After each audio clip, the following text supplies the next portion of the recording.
최고의 소원, 최고의 소원이란 제목으로 하나님의 말씀 증거하겠습니다. 사람마다 목표가 있습니다. 소원이 있죠.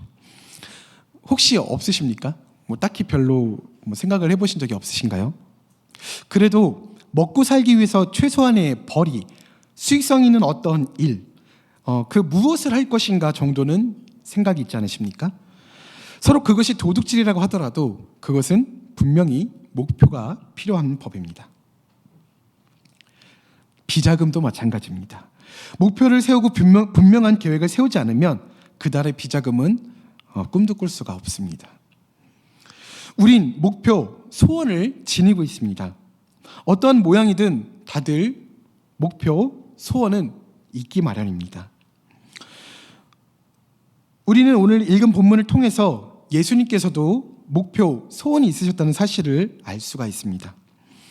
예수님께서는 자기 생애 최고의 목표를 하나님을 영화롭게 하는 데 두시고 사셨고, 또한 그 일을 위해서 돌아가신 분이십니다. 아버지를 영화롭게 하게 하옵소서. 예수님은 혼자 죽음의 길을 떠나시면서 염려와 불안에 떨고 있는 제자들을 위로하시고 격려하시기 위해서 요한복음 13장에서 16절까지 이르는 매우 긴 설교를 하셨습니다.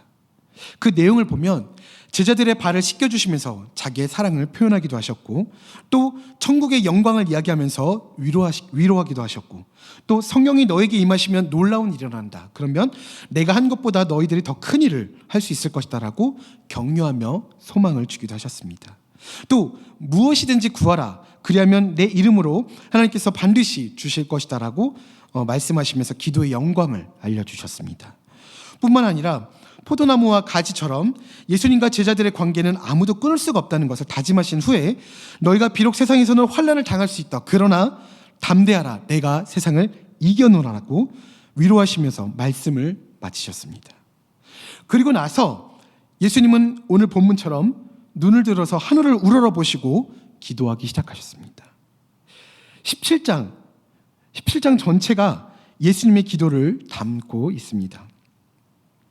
1절부터 5절까지는요, 처음에는 자기 자신을 위한 기도를 하셨고 16절부터 19절까지는 제자들을 위해서 기도를 하셨습니다.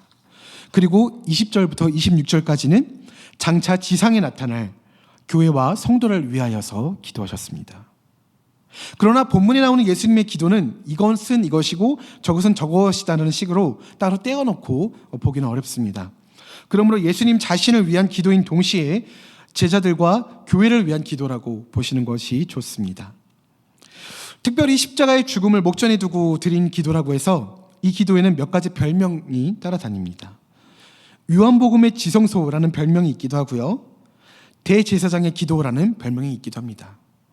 벤겔이라는 신약 주석학자는 모든 성경 가운데서 가장 쉬운 말로 된 기도이지만 가장 심오한 의미를 가진 기도다라고 주석하기도 했습니다. 1절을 보면요, 눈을 들어 하늘을 우러러 이르시되 아버지여 때가 이르렀사오니 아들을 영화롭게 하사 아들로 아버지를 영화롭게 하게 하옵소서. 주님의 긴 기도의 첫 마디입니다. 때가 이르렀사오니. 이 말은 이제 십자가의 죽음을 맞이하는 시간이 임박했다는 것을 뜻합니다. 그러므로 이 기도는 어떤 면에서는 예수님의 마지막으로 드리는 소원일 수도 있습니다. 그 모든 소원 가운데 예수님께서 제일 먼저 말씀하신 것은 아무래도 예수님께서 가장 중요하다고 생각하시는 것, 그 무엇일 것입니다. 당연히 기도는 모두 다 중요하지요. 하지만 그 가운데서도 제일 먼저 구하는 기도는 다른 기도보다 예수님의 마음을 사로잡고 있는 그 어떠한 소원일 수 있을 것입니다. 형 집행을 맞아서 형장으로 끌려가면서 이제 죽음을 목전에 둔 사형수에게 이런 말을 하지 않습니까? 마지막으로 하실 말씀이 있으면 말씀하십시오. 그 짧은 시간 동안에 몇 마디의 말로 담아야 되는 마지막 소원이라고 한다면 과연 무슨 말을 하겠습니까? 평소에 자기 자신이 마음에 늘 품고 있었던, 목숨이 끊어져도 포기할 수 없었던 어떤 그런 가장 귀중하고 가장 큰 소원을 이야기하지 않았을까요? 예수님의 그 소원은 바로 이것이었습니다. 아버지를 영화롭게 하게 하옵소서. 좀 말이 어려운데요. 좀 쉬운 말로 하면 하나님께 영광을 돌리게 하옵소서라고 하는 소원입니다. 여기서 영화롭게 하다라는 말은 헬라어로 독사조라는 뜻입니다. 말입니다. 독사조는 성경에 참 많이 나오지만 그 의미를 정확하게 파악하기는 좀 어렵습니다. 하지만 좀 간단하게 의미를 나눠본다면요, 하나님께서 어떤 분이신가를 드러내고 그분에게 합당한 경배와 찬양을 돌리는 모든 행동이 바로 하나님께 영광을 돌리는 것이다 라는 의미를 담아볼 수 있습니다.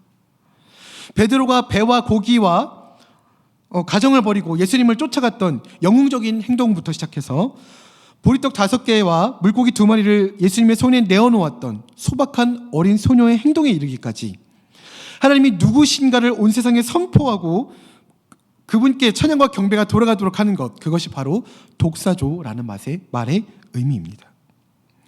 예수님께서는 바로 이것을 소원하셨던 것입니다. 살아있을 때도 그러셨고 이제 죽음을 바로 앞에 둔 목전에서도 바로 지금도 하나님 아버지를 영화롭게 하는 것, 이것만이 예수님의 가장 큰 소원이셨던 것입니다. 우리 질문을 한번 해볼까요? 과연 당신의 소원은 무엇입니까? 과연 우리의 소원은 무엇일까요? 근래에 제가 공기청정기 하나가 필요해서 계속 알아보던 중이었습니다. 이것저것 이제 찾아보던 중에 여러 제품들이 굉장히 잘 나와 있더라고요. 요즘에 굉장히 이렇게 디스플레이도 이쁘게 나와 있는데요. 그 예쁜 불빛들이 요염하게 저를 유혹하는 기이한 현상을 체험했습니다. 이쁜 제품들이 정말 많더라고요. 그 제품들을 이렇게 유심히 살펴보다가 공기청정기가 아닌 저는 이제 냉온수기에 자꾸 눈이 가기 시작했습니다. 이제 냉온수기를 봤더니요, 요즘에 그 냉수 온수는 당연하고요, 얼음에 커피에 무려 스파클링까지 된다는 사실을 알고 계십니까? 전 굉장히 놀랐습니다. 그래서 저는 그거를 구입하고 싶었습니다. 그래서 거기 자꾸 눈이 가는데 제가 이거다 하고 사모에게 이제 사진을 보냈습니다. 사진을 캡처해서 보냈는데요. 그 메시지를 분명히 아내가 읽었음에도 불구하고 아무런 답장이 없길래 이제 저는 사모의 뜻을 다시 알고 공기청정기에 다시 집중하기 시작했습니다. 저는 이것에 대해서 잘 몰랐습니다. 근데 조금만 알아보니까요, 가습, 제습, 공기청정이 따로 있다는 사실까지 알게 되었습니다. 여러분들 알고 계시나요? 가습, 제습, 공기청정기가 따로 있다는 사실입니다. 그리고 요즘에 이 세 가지 기능이 한데 모아서 최신 상품으로 판매되고 있다는 사실을 알게 되었죠. 굉장히 유식하지 않습니까? 제가 아주 조금 관심을 가지고 알아본 덕분에 이제 저는 공기청정기에 대해서 관심을 가지고 있는 다른 분들과 대화를 할 수 있게 되어졌습니다. 저는 스스로 굉장히 자랑스러웠습니다. 왜냐하면 그 전에는 정말 관심이 요만큼도 없었기 때문입니다. 근데 관심을 가지고 조금 알아보기 시작했더니 이제는 공기청정기 하면은 대화가 가능할 정도가 되었습니다. 자, 이제 제가 그것을 구입을 해서 이제 사용을 할 텐데요. 그러면 아마 제가 이것을 사용하면 제가 아마 많은 사람들과 이렇게 대화를 할 겁니다. 공기청정기가 디자인은 어디 것이 이쁘고 디스플레이는 역시 어느 회사께 더 이렇게 자세하게 나와. 그리고 기능은 어느 제품이 더 좋아. 그리고 효율성은 어디 것이 더 좋고 역시 AS는 거기지. 좋아. 이쪽 거 사. 내가 보증할게 하면서 추천하겠죠. 아마 확신을 가지고 생명을 걸고 추천을 할지도 모릅니다. 성도님들도 관심사가 있으실 겁니다. 무엇인가에 대해서 이야기하면 굉장히 신명나게 말씀을 하시는 무엇인가가 있으실 겁니다. 저도 저의 관심사들에 대한 주제를 가지고 대화할 때 정말 재밌어합니다. 그것이 제 목표나 소원과 일치될 때는 밤새는 줄 모르고 대화하고 토론하고 또 진정성을 가지고 논쟁을 하기도 합니다. 아내가 스케줄이 있어서 집에 나갔다가 이제 집에 돌아오는 길에 전철을 탔다고 합니다. 전철을 탔는데요, 분홍색 자리 앞에 섰습니다. 그러나 그 자리에 앉은 자매는 아내를 보지 못했고 오히려 옆에 앉아 있었던 어떤 형제가 일어나서 자리를 양보해 주었다고 합니다. 이런 상황을 처음 겪은 아내가 기뻤던 모양이에요. 메시지로 남편에게 이런 상황이 있었다고 알렸습니다. 그 메시지를 받은 남편은 당황하지 않고 그 형제와 사진을 촬영해서 보내봐 라고 단문을 보냈습니다. 그 후 아내에게 메시지가 왔습니다. 헐, 크크크크크. 이것이 그녀의 마지막 메시지였습니다. 그리고 이제 연락이 없었어요.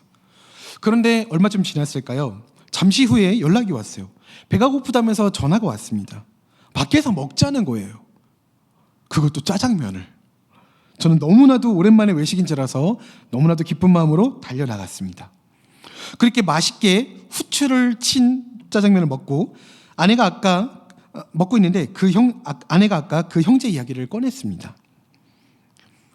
이렇게 자리를 내어줬는데 그 옆에 앉아있던 자매가 이제 몇 정거장 지나서 하차를 했답니다.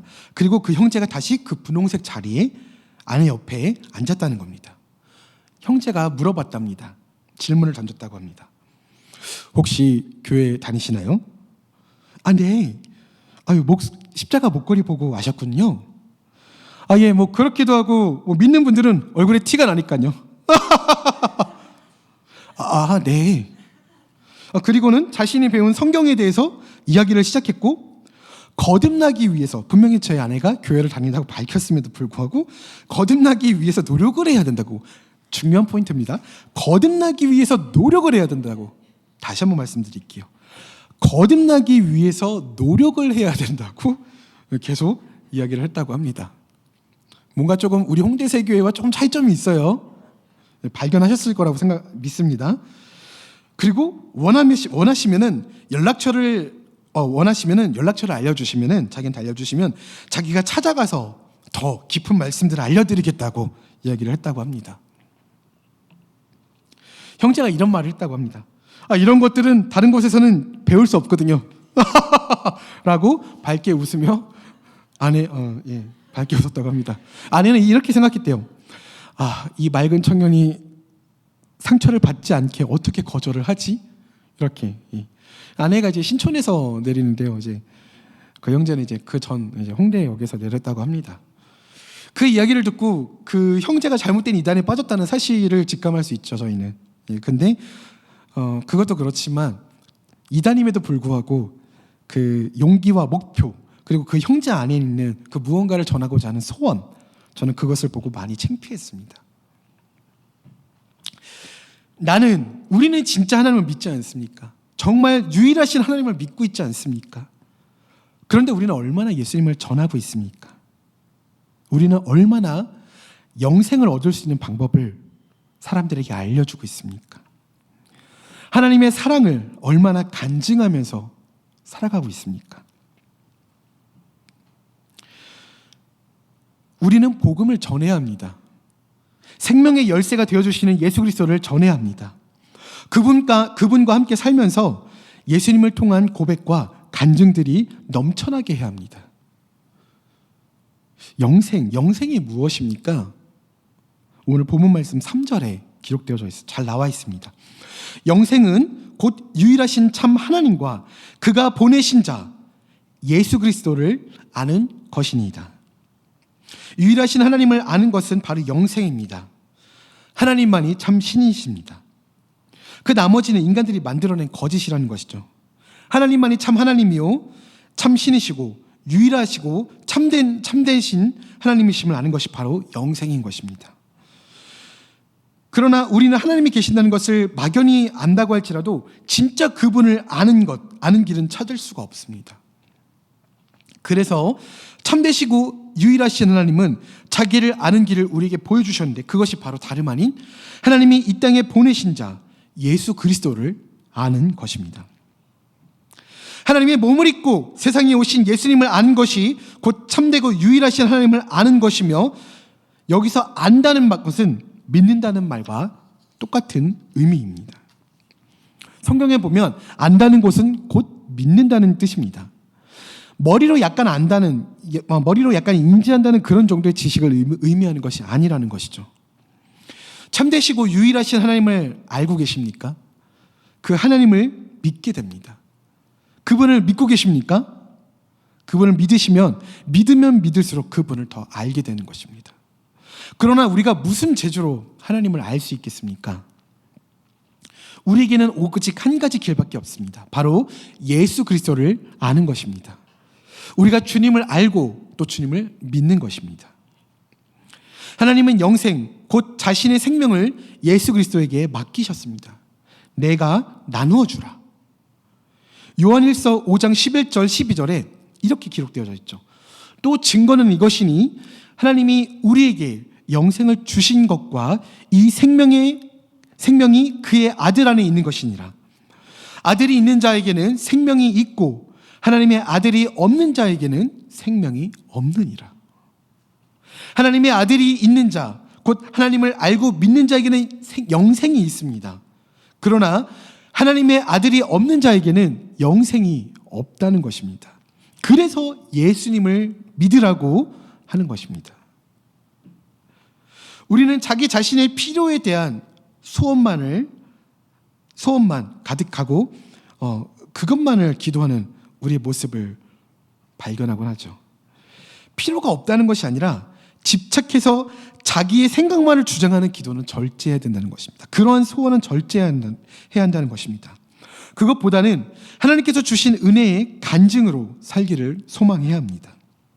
사도 바울 다들 잘 아시지 않습니까? 사도 바울은 자기 몸에 병이 있었습니다. 아무리 기도해도 그 병은 떠나지 않았습니다.